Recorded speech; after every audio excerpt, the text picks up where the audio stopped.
Que Dios los bendiga, hermanos. Nos da mucho gusto poder llegar hasta ustedes para estudiar una vez más la palabra del Señor. Y quiero decirles que en esta oportunidad el tema que va a ocupar nuestra atención tiene que ver con los últimos días de la iglesia en la tierra. Y el tema principal es la apostasía, que es precisamente de lo que más habla la palabra del Señor en el Nuevo Testamento acerca de lo que serán los últimos días de la iglesia. Pero antes de que lleguemos a ese punto de nuestro estudio, quiero decirles, hemos venido estudiando los temas escatológicos de la Biblia, o sea, las cosas que están profetizadas para el porvenir o eventos finales. Por supuesto, esto fue escrito hace 2000 años o hace muchos más años, tal vez hasta 3000, según estemos hablando del Antiguo Testamento o del Nuevo Testamento. Hay muchos temas que debemos estudiar al respecto y es a lo que nos hemos dedicado últimamente.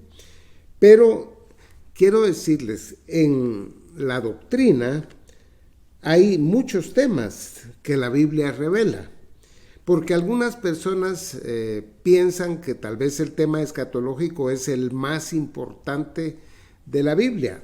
Todos los temas son importantes. Podemos, por ejemplo, estudiar el tema de Dios directamente, la persona de Cristo, la persona del Espíritu Santo, y todo eso son temas amplísimos dentro de la palabra del Señor. Se puede hablar de la salvación como un tema que va a ocupar muchas lecciones. El tema de la iglesia, el hombre, el pecado, y todo es importante. Dentro del tema profético hay también subtemas. Esto que hemos estado estudiando de la escatología tiene muchos subtemas. Ya hemos tratado, por ejemplo, el discurso del Monte de las Olivas, las 70 semanas de Daniel, y todo eso requiere más estudio aún. Pero queremos compartir con ustedes, a la luz de la Biblia, el tema escatológico. En la Biblia hay profecías, porque de esto habla la escatología, que se cumplieron dentro de la misma Biblia. Hay otras que se están cumpliendo en nuestros días y otras que todavía están en el futuro. Todos los temas son importantes y debemos entender hasta donde sea posible, hermanos, toda la palabra de Dios. Sin embargo, para nuestros propósitos en estos mensajes que estamos dando, queremos enfocarlos en las cosas que según la Biblia podrían ocurrir a partir de hoy. Y eso quiero ubicarlos, los asuntos que pueden a partir de hoy ocurrir. Primero están los últimos días de la iglesia, que será nuestro tema en esta oportunidad. Luego vendría el arrebatamiento de la iglesia, y eso incluye la primera resurrección también. La iglesia en los cielos ya es el tercer tema, y eso incluiría el tribunal de Cristo y las bodas del Cordero. Luego, algo que ya estudiamos bastante, que es la semana 70 de Daniel, porque Mateo 24 nos lleva a ese asunto. Y aquí hay cosas que van a pasar dentro de la semana 70 de Daniel que no las hemos estudiado. Por ejemplo, la destrucción de Babilonia religiosa, la campaña de Armagedón, la destrucción de Babilonia política, y esos son temas que no los hemos tratado, pero ya hablamos del principio de dolores, de la abominación desoladora, de la segunda venida de Cristo. Hemos tratado ya algunos de esos temas, pero continuando con este listado de eventos que vienen en el futuro, también al comienzo del milenio Satanás será encadenado por 1000 años. Vendrá también el establecimiento del reino mesiánico. Una de las cosas que ya estudiamos es el juicio de Israel y el juicio de las naciones. Y también al final del milenio, Satanás será soltado por algún tiempo. Allí, en ese punto, el día de Jehová presenta también al final del milenio la destrucción por fuego. También el juicio de Satanás, el juicio del gran trono blanco, que es el juicio para los incrédulos, las personas que no han querido recibir a Cristo como su Salvador. También ya al final vienen los nuevos cielos y la nueva tierra, y por último la Biblia nos revela la nueva Jerusalén y el destino final de los redimidos. Todo esto lo he dado porque quiero también que ustedes, hermanos, se ubiquen en los acontecimientos, cómo es que todo esto va a ocurrir y todo lo que la Biblia revela. Imagínense, esto es el tema de la escatología. Pero si estudiamos la doctrina de Dios, la doctrina de la Divina Trinidad, la persona de Cristo, el Espíritu Santo, es inmensa la doctrina, hermanos, y toda debemos estudiarla, porque la palabra de Dios dice, el apóstol Pablo, no he rehuido anunciaros todo el consejo de Dios, dice él. Todo el consejo, no solo lo que nos gusta y lo que son nuestros temas favoritos, sino todo el consejo de Dios. Pero ya con ese preámbulo, entremos a ver lo que será los últimos días de la iglesia en la tierra, que es el punto donde nos encontramos en la historia que se está desarrollando. Y el tema principal en este caso es la apostasía. La Biblia habla de que en los últimos años de la iglesia en la tierra se daría una gran apostasía. Siempre que la gente se desvía del camino de Dios y de la fe, ocurre lo que se llama apostasía. Por ejemplo, los judíos apostataron mucho en la época de Israel y hay apostasía antes del diluvio y todo eso, pero la Biblia habla de una gran apostasía que se dará antes del rapto de la iglesia y que llegará al colmo en la semana 70, antes del regreso de Cristo a la tierra. ¿Qué significa la palabra apostasía? ¿Qué significa esa apostasía en la Biblia? Esta palabra, quiero decirles que aparece solo 2 veces en el Nuevo Testamento. Y solo 2 veces está en toda la Biblia la palabra apostasía. Y una vez aparece como el verbo afistemi. Entonces, si usted busca en una concordancia la palabra apostasía, solo aparecerá en 2 textos de la Biblia. Y afistemi es lo que se traduce apostatar. Y esto significa una deserción de la verdad, es decir, ser desertor, como cuando un soldado huye del ejército y ya no quiere cumplir con su deber. Significa abandonar la fe verdadera. Y el verbo afistemi significa instigar a la revuelta, a la revolución, desertar y desistir de la fe. Eso significa la palabra en sí. Y la palabra también puede traducirse en la Biblia abandonar, apartarse, darle la espalda. Imagínense, darle la espalda a la verdad, a la fe revelada por Dios. Darle la espalda a Dios mismo. En griego ático, que era una forma del griego antiguo, la palabra significaba rebelión y deslealtad. Creo que con ese concepto ya nos damos cuenta de lo que es la apostasía. En 2 Tesalonicenses 2, versículo 3, se habla de la apostasía. Y quisiera que ahí tuvieran abierta su Biblia. Y esa apostasía que vendrá será al final de los tiempos, esa gran apostasía, y que ocurrirá antes de la llegada del día del Señor. Así dice en 2 Tesalonicenses 2:3. Con respecto a esta apostasía, quiero decirles, hermanos, que hay varias interpretaciones y es importante que les comparta esas varias formas de interpretar, aunque nosotros nos inclinamos por una de ellas. La forma en que nosotros pensamos que hay que entender esta apostasía es que se trata de una apostasía religiosa que precederá a la segunda venida de Cristo. Eso creemos nosotros. Y quiero decirles, esta posición la apoyan Juan Calvino, Francis Schaeffer, Walvoord, Reidi, Pentecost, que son los teólogos que están de acuerdo con lo que nosotros vamos a enseñar en esta oportunidad. Pero quiero decirles que esto lo estudiaron los primitivos en el siglo IV, primitivos cristianos, y ellos decían que se trataba del anticristo, y algunos todavía siguen creyendo así. Por ejemplo, Crisóstomo y Agustín enseñaban eso. Esa es la segunda forma de pensar, que es el anticristo. Hay otra forma, que será la rebelión geopolítica contra el anticristo, que culminará con la batalla de Armagedón.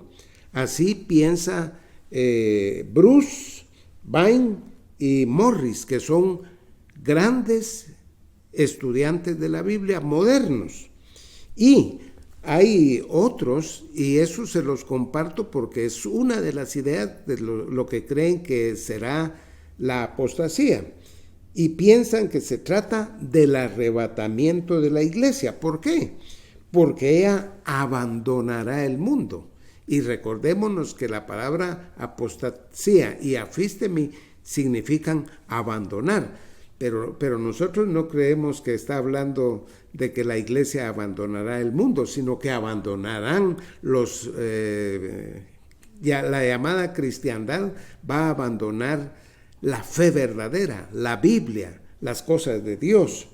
Pero es interesante, solo les menciono, porque entre los que piensan así están tres teólogos que conozco, English, West y House, y estos son estudiantes de la Biblia que son muy serios. No estoy desechando lo que ellos dicen, pero no compartimos las cuatro maneras de pensar. Nosotros pensamos que se trata de la apostasía religiosa que va a haber al final de los tiempos, antes de la segunda venida y del rapto de la iglesia. Esto es importante porque el sentido que nosotros vemos en la Biblia que pesa es el sentido de que la apostasía recae en lo que ocurrirá en la vida religiosa antes que el Señor regrese. Por eso es importante ahora examinar el texto de 2 Tesalonicenses en el capítulo 2, versículo 1 al 4. Allí se menciona la palabra apostasía. Y les leo 2 Tesalonicenses 2, versículo 1 al 4. Dice así: pero con respecto a la venida de nuestro Señor Jesucristo y nuestra reunión con Él, os rogamos, hermanos, que no os dejéis mover fácilmente de vuestro modo de pensar, ni os conturbéis, ni por espíritu, ni por palabra, ni por carta, como si fuese nuestra, en el sentido de que el día del Señor está cerca.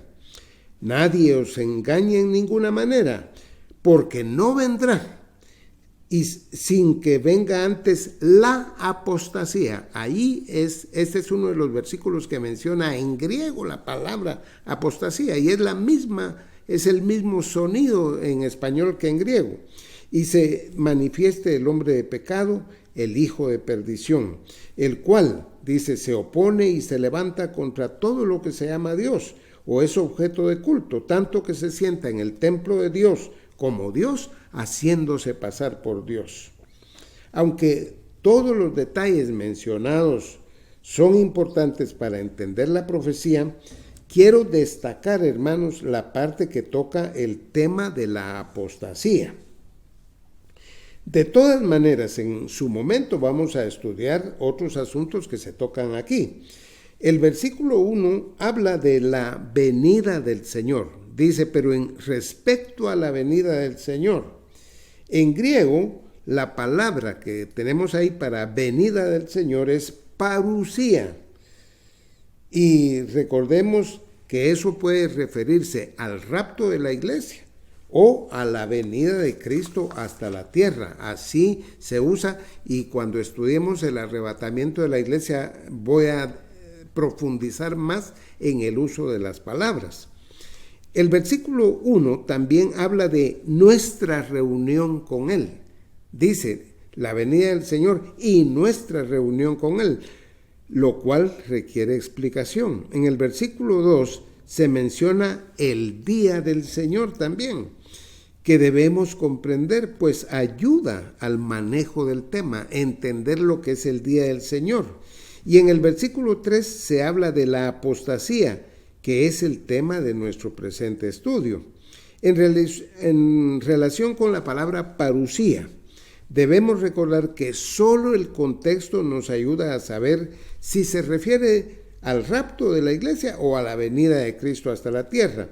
La razón es que ambas cosas hablan del regreso de Cristo al final de los tiempos. Y es una época que será muy cercano un acontecimiento con el otro.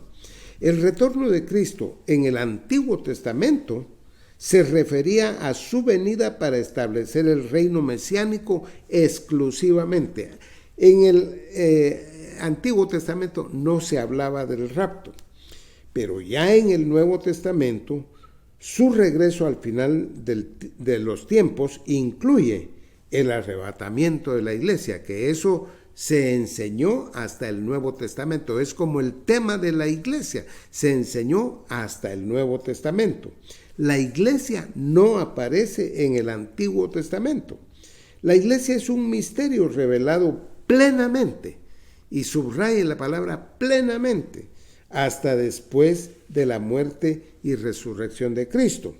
En el Antiguo Testamento puede haber algunos atisbos de que la iglesia habría de existir, pero la iglesia no existía en el Antiguo Testamento. Entonces, de hecho, la iglesia fue fundada por Cristo hasta después de la resurrección. Antes no había iglesia en el mundo. Por eso, la parusía, ya sea en el rapto o en el descenso de Cristo hasta la tierra, es para finalizar el ministerio de la iglesia en la tierra. También para finalizar el plan de Dios para Israel con la semana 70, la parusía, que puede ser el rapto o la segunda venida hasta la tierra del Señor Jesús. Que la iglesia no existía en el Antiguo Testamento, nos lo dice Pablo en Efesios 3, versículo 5, bien claro. Él dice que la iglesia es un misterio que en otras generaciones no se dio a conocer a los hijos de los hombres, como ahora es revelado a sus santos apóstoles y profetas por el Espíritu. A la luz de esto podemos pensar que cuando Pablo en 2 Tesalonicenses 2:1 habla diciendo, pero respecto a la venida, o sea, a la parusía del Señor, él está hablando del rapto de la iglesia. Observemos que la carta está dirigida a los tesalonicenses, que eran iglesia, formaban parte de lo que es la iglesia. Pablo les había enseñado temas escatológicos y ellos tenían dudas y preguntas porque otras personas no autorizadas les estaban desorientando en estos temas. Ese es el contexto histórico, el fondo histórico en que se escribió Tesalonicenses. Por eso Pablo tiene que aclarar. Los falsos maestros decían que ya había ocurrido el día del Señor. Fíjense en eso, hermanos. Ellos decían que ya había ocurrido. Igual que Himeneo y Fileto, que decían que la resurrección ya se efectuó, decían hace 2000 años. Entonces eso confundía a los tesalonicenses, que no eran expertos en todos estos temas. En Primera Tesalonicenses, porque estamos hablando de segunda, pero en Primera Tesalonicenses 4:15, Pablo usa la palabra parusía para referirse inconfundiblemente al rapto de la iglesia. Y los tesalonicenses habían sido instruidos en ese tema. Usa también aquí en 2 Tesalonicenses 2:1, usa otra palabra que es episunagogues, que aquí se traduce y nuestra reunión con él. Esa palabra también lleva la idea de recoger y reunir en un lugar. Entonces, episunagogues es otra forma de hablar del rapto de la iglesia. Entonces, Pablo está en este pasaje hablando del rapto de la iglesia. Pablo es el apóstol que más desarrolla el tema del arrebatamiento y claramente dice también que es un misterio que no se había revelado antes. En 1 Corintios 15, 51, 52, él revela este misterio porque era una cosa desconocida en el Antiguo Testamento, aunque, como ya he adelantado, había atisbos o vislumbres del tema, como vamos a ver al estudiar el rapto de la iglesia. En el versículo 2, aquí en 2 Tesalonicenses 2:2, exhorta a los tesalonicenses a que no permitan que a la ligera los falsos maestros los muevan de su manera de pensar, ni los conturben, y usa tres cosas que no deben afectar a los hermanos. Dice, ni por espíritu, o sea, una declaración pseudo profética, que no solo hay en esta época, sino que ya la hubo en la iglesia primitiva y también la hubo en el Antiguo Testamento con muchas personas que hablaban declaraciones pseudo proféticas, mentiras. Dios no los había enviado a ellos. Y por supuesto, esto era de gente que pretendía tener una revelación especial. Y luego dice, ni por carta, como si fuera nuestra. Pablo y los apóstoles tenían el magisterio revelatorio, pero otros que pretendían tenerlo eran farsantes, porque el ministerio revelatorio solo lo tenían los apóstoles del Señor, y de ahí ninguno lo tenía desde aquella época hasta el día de hoy. El ministerio o el magisterio revelatorio era exclusivo de los apóstoles del Señor. Nosotros, el magisterio nuestro es expositor de lo que ellos dijeron. No recibimos ninguna revelación nosotros tampoco. Y esos farsantes estaban enseñando que el día del Señor ya había llegado. Eso dice el versículo 2. Las palabras que dice aquí en el sentido de que el día del Señor está cerca, en griego es una sola palabra. Es la palabra enesteken, que se traduce ha llegado, que el día del Señor ha llegado. Y Pablo está refutando esa idea. Pablo está explicando que no es así. El día del Señor es uno de los más grandes y extensos temas de toda la Biblia, hermanos. Pero en resumen, lo quiero mencionar porque eso hay que estudiarlo en un tema aparte. En resumen, el día del Señor es un periodo de 1007 años. Es interesante que incluye la semana 70, que dura 7 años, y el milenio, que dura 1000 años, por lo cual eso está en el futuro. Y ya en los días de los tesalonicenses, hace 2000 años, había gente que decía que ya había llegado el día del Señor.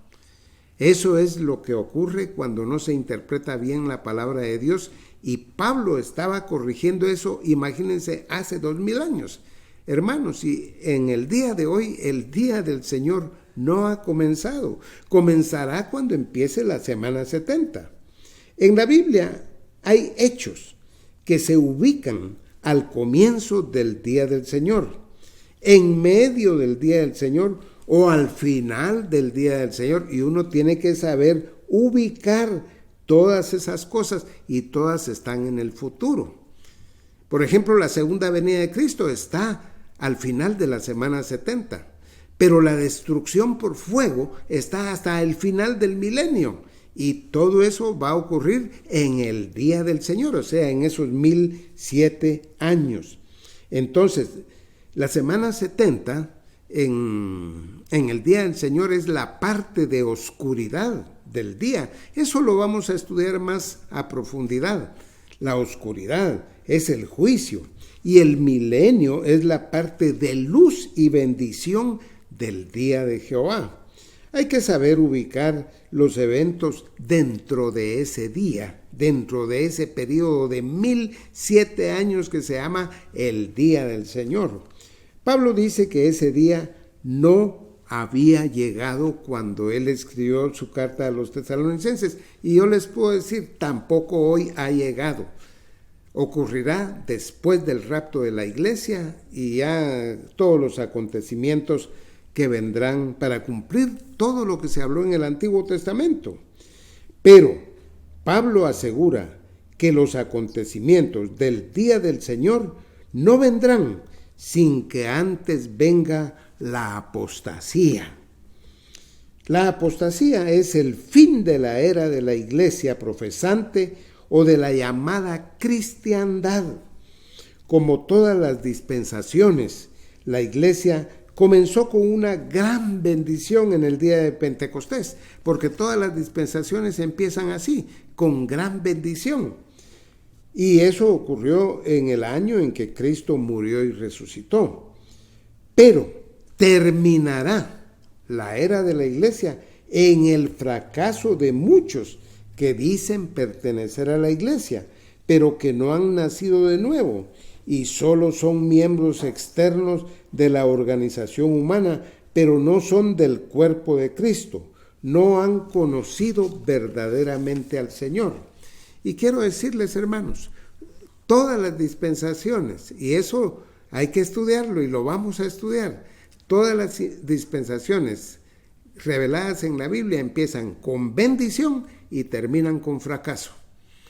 Y la iglesia no es la excepción. Aún el milenio va a empezar con gran bendición, pero al final va a haber una rebelión contra el Señor, y es el fracaso en el milenio. Hay que entender todo eso porque son patrones que se dan en la palabra de Dios.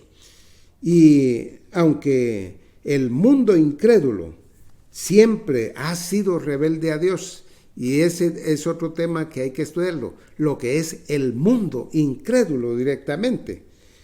El mundo va a empeorar en esta actitud al final de la semana 70. La Biblia revela que también la cristiandad, los que dicen que son cristianos, se harán apóstatas al final de la era de la iglesia. Y cuando decimos la cristiandad, no estamos hablando del cuerpo de Cristo, de la iglesia verdadera, estamos hablando de los que solo profesan conocer al Señor con una profesión vacía y que no han nacido de nuevo. Por eso, en este tiempo hay una iglesia verdadera, es decir, en nuestros días, hermanos, hay una iglesia verdadera, Filadelfia, que aparece en Apocalipsis 3, versículos 7 al 13, y que ya estudiamos ese tema. Y esa iglesia cada vez es más pequeña en número y en poder, pero es fiel a la palabra escrita y es amada del Señor. Y hay una iglesia apóstata también, una iglesia que es la Odisea, esa sí la tenemos que estudiar más a fondo, la cual se jacta de ser grande en número, grande en riquezas materiales, y por eso también es arrogante y se cree autosuficiente. Cuando estudiemos eso nos daremos mejor cuenta de esto. Pero el Señor dice que en realidad la Odisea espiritualmente es pobre, ciega, desventurada y desnuda. Así es la cristiandad. Esta iglesia tenemos que estudiarla más a fondo para conocer qué hemos de evitar en nuestra vida espiritual. Pero los apóstoles que escribieron el Nuevo Testamento nos advierten de la apostasía de los cristianos que son solo cristianos de nombre y no de verdad. En resumen, en la apostasía, ellos negarán a Dios. Segunda Timoteo 3 nos habla de eso. Negarán a Cristo. Primera Juan 2, 18 y Primera Juan 4, 3 nos hablan de eso. Negarán el retorno de Cristo. Segunda Pedro capítulo 3 habla de eso. Van a negar la fe, o sea, el misterio de la piedad. Eso se ve en Primera Timoteo 3. Van a negar la sana doctrina y la van a cambiar por fábulas, mitos, humanismo y diversión en las iglesias. Negarán la moralidad, 2 Timoteo 3, y negarán la autoridad divina, 2 Timoteo 3, versículo 4. Todo esto, hermanos, lo estamos viendo nosotros cumplido ante nuestros ojos. Esto lo hablaron los apóstoles hace 2000 años, pero nosotros lo estamos viendo cumplido. Y si el Señor no viene en los días que nos quedan de vida, lo que vamos a ver será peor. No estemos esperando que va a mejorar la situación de la cristiandad y de los que dicen ser cristianos. Van a apostatar. Y por supuesto, en medio de todo esto, el Señor sigue llamando y salvando a las personas, porque todavía está abierta la puerta para los que quieran huir de la corrupción y de la ira de Dios que vendrá. Siempre va a haber creyentes también. Veamos más detalladamente, hermanos, la apostasía de la iglesia ya en los pasajes que nos habla el apóstol Pablo en esta oportunidad, porque el tiempo no nos da para ver todos los detalles. Notemos que los textos que vamos a estudiar son siempre dirigidos a la iglesia y hablan de la cristiandad. En el Antiguo Testamento también hubo muchos momentos en que el pueblo de Israel apostató, pero la apostasía anunciada en las cartas de Pablo y de los apóstoles están hablando de los últimos tiempos antes del regreso de Cristo y están hablando especialmente de la iglesia y de la gente que quedará en la gran tribulación también.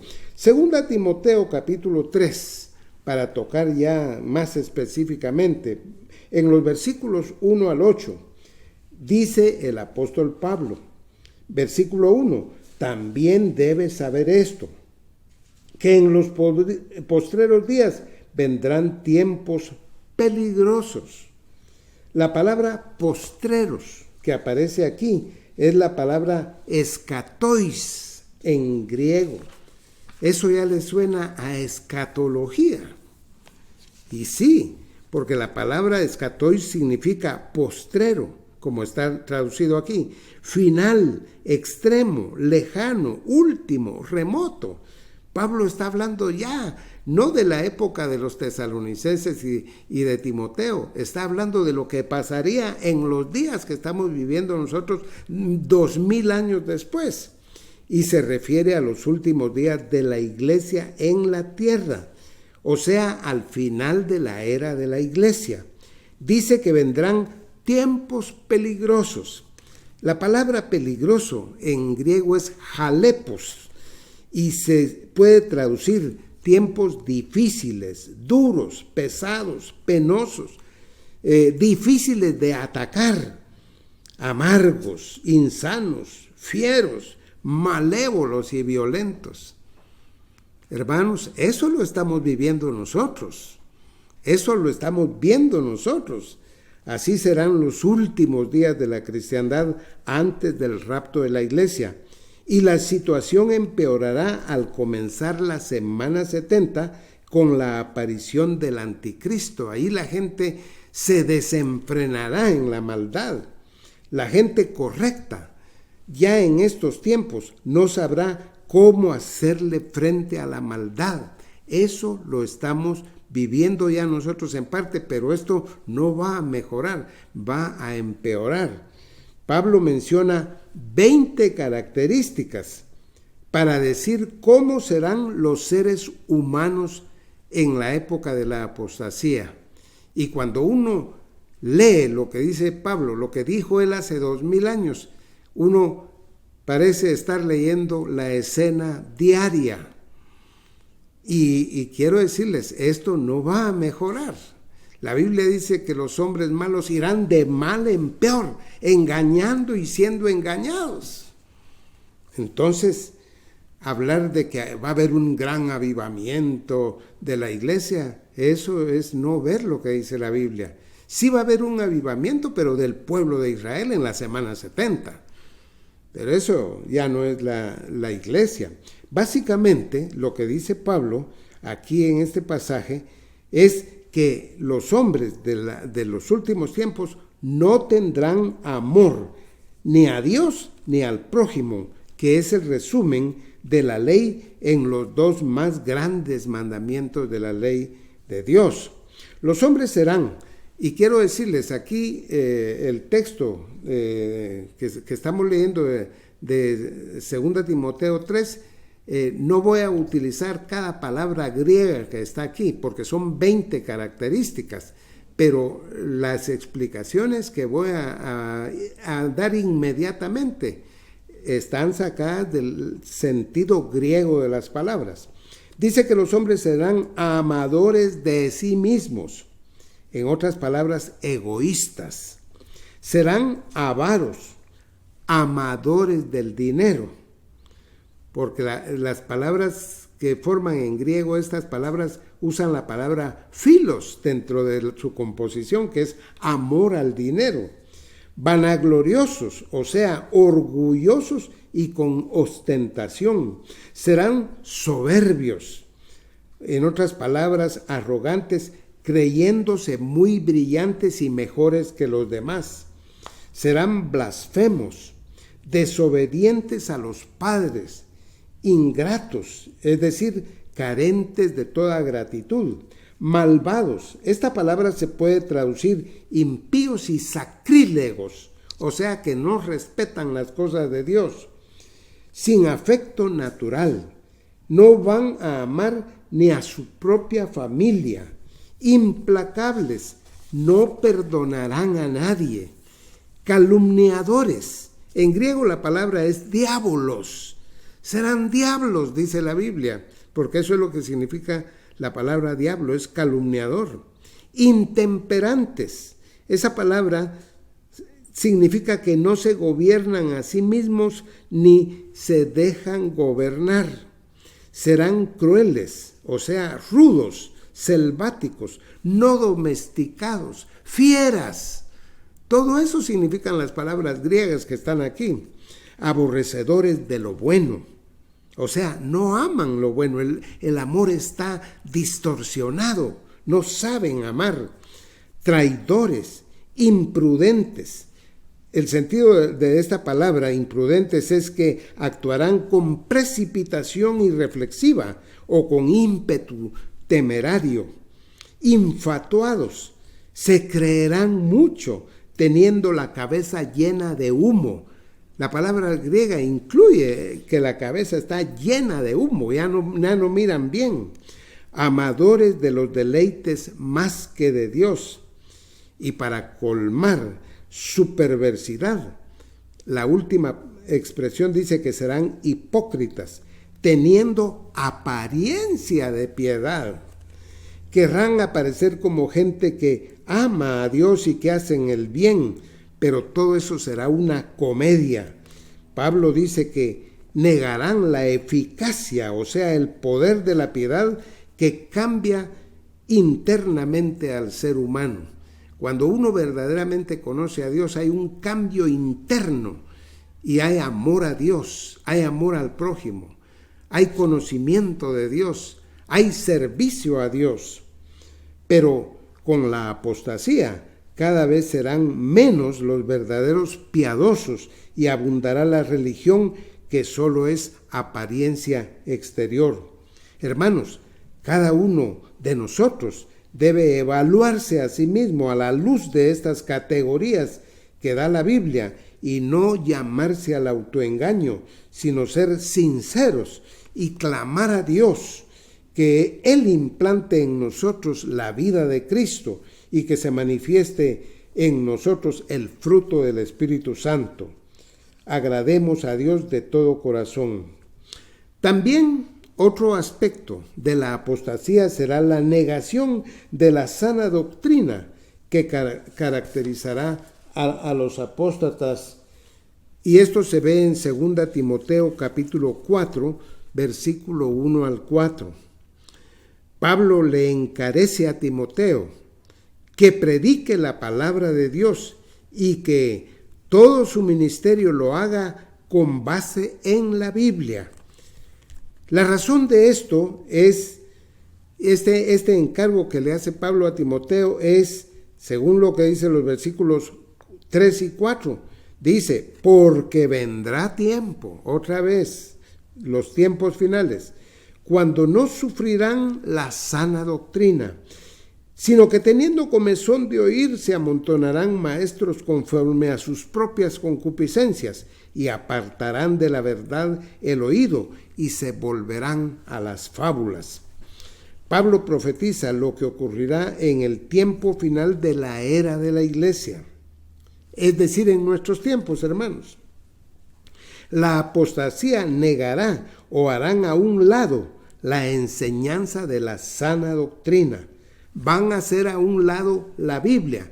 Y eso, cuando digo a un lado la Biblia, no es que no van a tener físicamente la Biblia, sino que aunque la tengan, no la van a explicar, no la van a enseñar. Van a estar ocupados en demasiadas cosas para divertir a la gente, que la Biblia va a brillar por su ausencia en las iglesias. La gente llamada cristiana no sufrirá tampoco, no aguantará, no soportará la sana doctrina. Es interesante, ya no les va a gustar las cosas de Dios, las van a sentir aburridas, las van a sentir obsoletas, pasadas de moda. Así va a ser.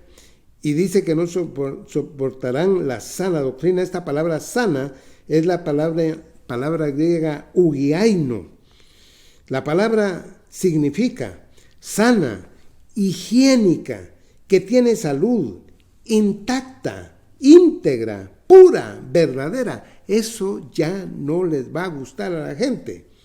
Es una enseñanza que es apropiada para conservar y fomentar la salud espiritual, la enseñanza de la palabra de Dios, pero eso ya no lo va a querer la gente.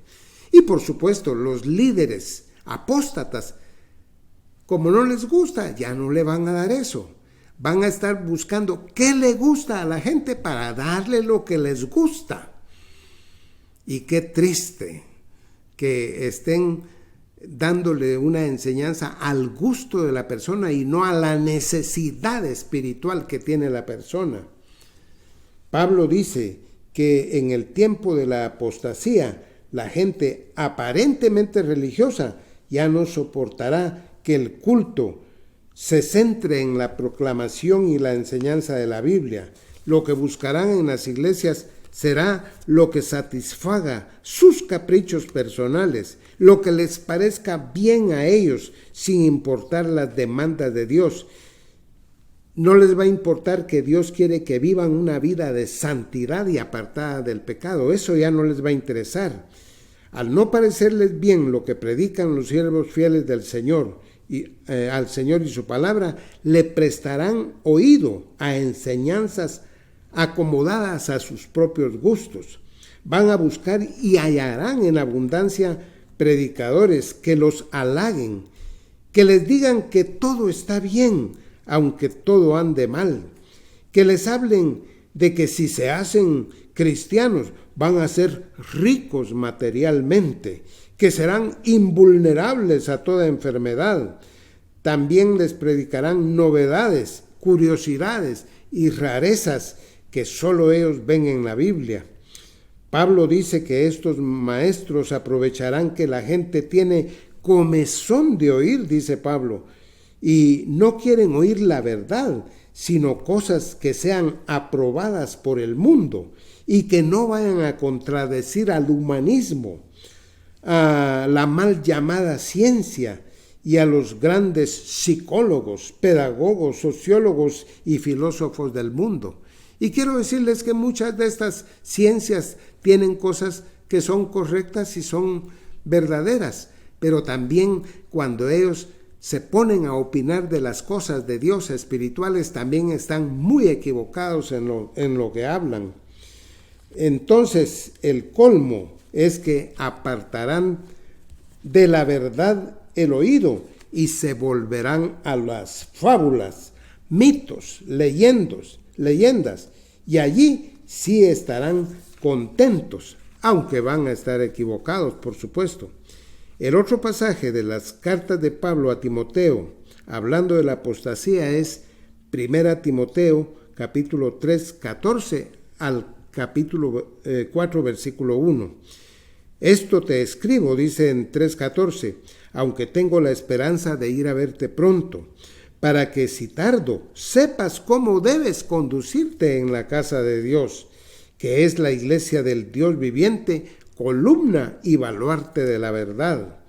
E indiscutiblemente grande es el misterio de la piedad. Dios fue manifestado en carne, justificado en el Espíritu, visto de los ángeles, predicado a los gentiles, creído en el mundo, recibido arriba en gloria. Y el capítulo 4:1 dice, pero el Espíritu dice claramente que en los postreros tiempos algunos apostatarán de la fe, escuchando a espíritus engañadores y a doctrinas de demonios. En este pasaje hay 3 palabras que se refieren a lo que es el corazón de la sana doctrina. En el versículo 15 es la verdad. En el versículo 16 es el misterio de la piedad. Y en el versículo 4:1 es la fe. Este último, cuando dice apostatarán de la fe, la palabra fe se refiere al cuerpo de doctrinas que constituyen las creencias básicas del cristianismo, que en la carta de Judas, Judas le llama en el versículo 3, la fe de una vez por todas, dada a los santos. Él usa ahí la palabra apax, que quiere decir que, y dice que contendamos ardientemente, dice él, por la fe, por el cuerpo de doctrinas, dado de una vez por todas a los santos, porque la palabra de Dios, el Nuevo Testamento y el Antiguo Testamento, fue dado de una vez por todas. Dios no está dando hoy nuevas revelaciones de ninguna especie, sino que Él habló y dice Judas que fue dado de una vez por todas. Pablo le dice a Timoteo que la verdadera iglesia tiene como propósito ser columna y apoyo de la verdad, de enseñar el misterio de la piedad, cuyo centro es Cristo y su obra, que eso es la fe verdadera. Y dice que el Espíritu Santo dice con toda claridad que al final de la era de la iglesia habrá gente que apostatará o abandonará el mensaje de la Biblia, que es cristocéntrico, y que le pondrán atención y dedicación a espíritus engañadores, a falsos predicadores y a enseñanzas originadas en demonios. Hermanos, la verdadera iglesia debe dedicar todo su esfuerzo a la enseñanza de la verdad revelada en la Biblia, que se centra en la persona y obra de Cristo, quien es el camino al Padre y quien nos da el Espíritu Santo para nuestra santificación. Debemos testificar de su obra al mundo para que alcancen salvación eterna las personas. Otras cosas y actividades no deben desviar nuestra atención ni apartarnos de la meta que nos ha dado el Señor y la palabra escrita. El Señor nos pide alcanzar una meta para agradarle, amarle, obedecerle y servirle, y es ser apoyo, columna de la verdad y predicadores de la sana doctrina, y no estar entreteniendo a la iglesia con nada, sino que aprendan bien el camino que lleva a la vida eterna. Hermanos, vamos a orar. Padre, te damos gracias por tu palabra. Gracias, Señor, porque tú tienes todavía, aún en medio de la apostasía, personas que verdaderamente predican la verdad, predican la Biblia, que no se salen de ahí, Señor. Pedimos que tú hagas que tu pueblo de verdad sea fiel a ti y a tu palabra, y que estemos siempre dispuestos a que el Espíritu Santo moldee nuestras vidas y que nos dé el carácter de Cristo. Queremos agradarte, queremos adorarte en espíritu y en verdad, con nuestra vida, con nuestra conducta, y que todo lo que hagamos redunde para gloria de tu nombre. Te adoramos y bendecimos en el nombre del Señor Jesús. Amén.